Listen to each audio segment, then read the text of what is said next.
Jadi diawali pada bulan Maret 2024, BMKG telah merilis prediksi bahwa awal musim kemarau 2025 akan mengalami kemunduran pada sekitar 29% zona musim, terutama di wilayah Lampung, sebagian besar Pulau Jawa, Bali, Nusa Tenggara Barat, dan Nusa Tenggara Timur. Pemantauan hingga akhir Juni 2025 menunjukkan bahwa baru sekitar 30% zona musim telah memasuki musim kemarau. Angka ini hanya setengah dari kondisi normal, di mana secara klimatologis sekitar 64% zona musim biasanya telah mengalami musim kemarau pada akhir Juni.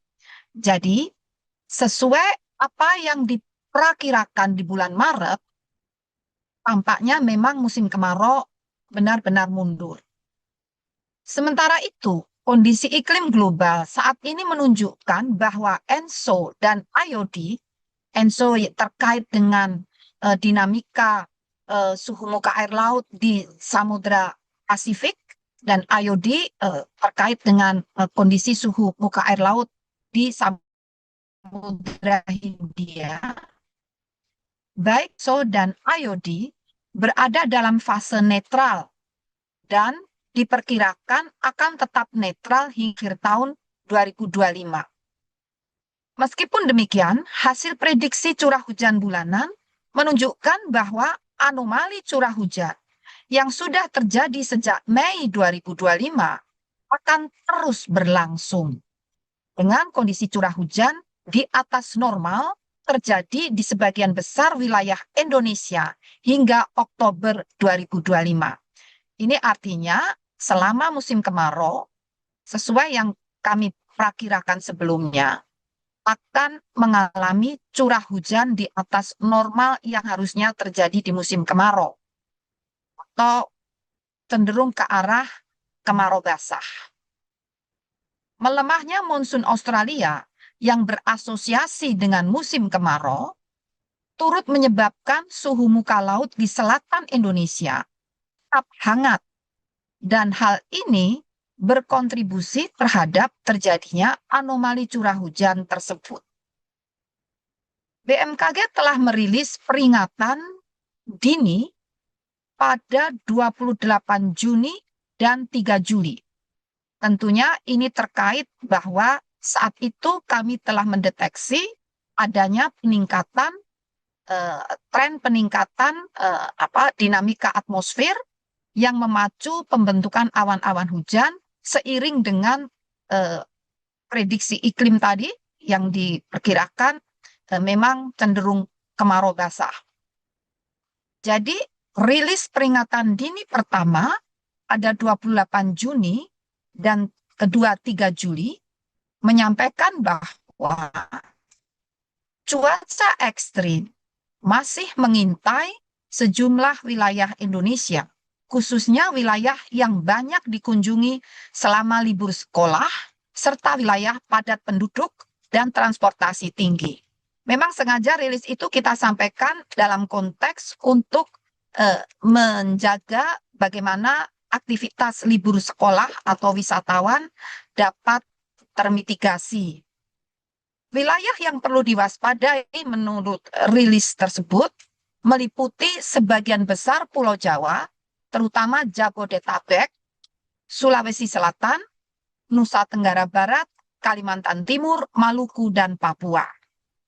Peringatan dini yang disampaikan BMKG ini terkonfirmasi dengan terjadinya hujan dengan intensitas lebat hingga sangat lebat dalam beberapa hari terakhir. Pada gambar terlihat bahwa tanggal 5 Juli 2025, hujan dengan intensitas lebih dari 100 mm per hari, ini kategori lebat hingga sangat lebat, catat di wilayah Bogor, Mataram, ini maksudnya di Pulau Lombok ya, dan sejumlah kabupaten di Sulawesi Selatan seperti Bantaeng, Bulukumba, dan Sinjai. Artinya tidak hanya di Jawa saja ya, ini berbagai wilayah di Indonesia.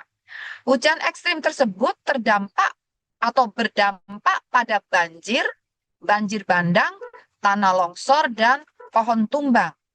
Hujan lebat juga terjadi di wilayah Tangerang dan Jakarta Timur yang mengakibatkan genangan, kerusakan infrastruktur, dan gangguan aktivitas masyarakat.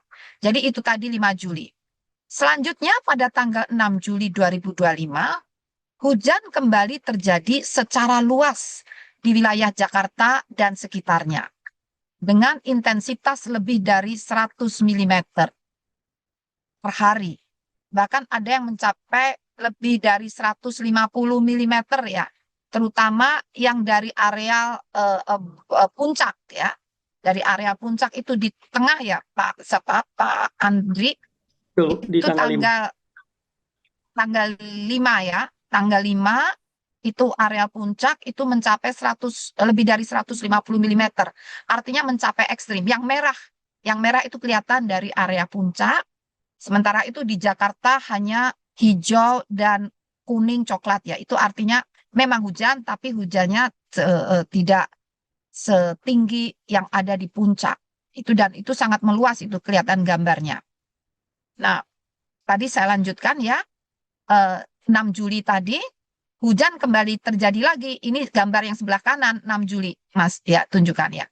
Kembali terjadi secara luas mulai dari Jakarta dan sekitarnya dengan intensitas lebih tinggi dari 100 mm.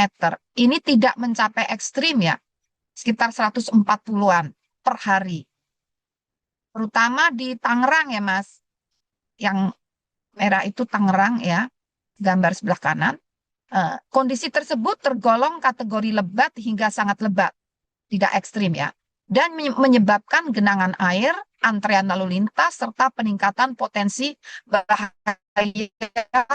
hidrometeorologi lainnya. Mengeluarkan peringatan dini sejak 6 jam hingga 3 jam sebelum kejadian berlangsung.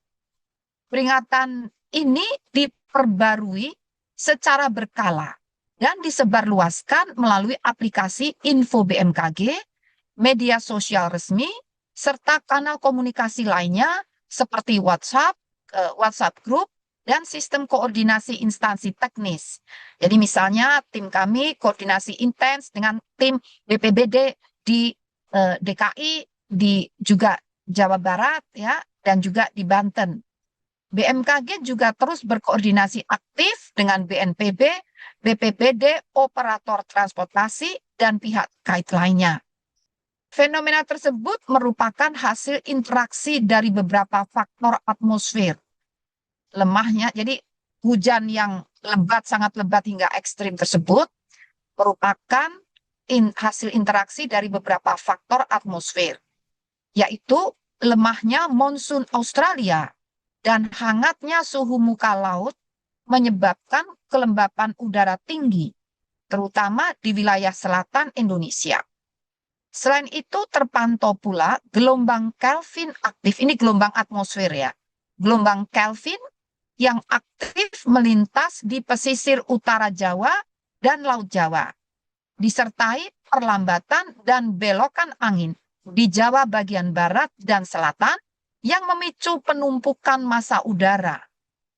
Labilitas atmosfer lokal juga terpantau kuat dan mempercepat pertumbuhan awan-awan hujan. Berdasarkan hasil analisis dinamika atmosfer terkini, berikut wilayah yang berpotensi, jadi masih berpotensi akan mengalami hujan lebat hingga sangat lebat dalam sepekan ke depan. Jadi masih perlu waspada atau bahkan siaga ya, karena hujannya bisa sampai sangat lebat.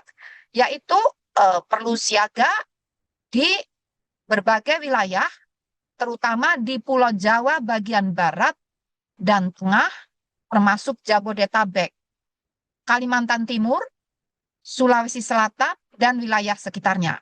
Nusa Tenggara Barat, termasuk Mataram, Maluku bagian tengah, Papua bagian tengah, dan utara. Kemudian, itu tadi sepekan ke depan ya.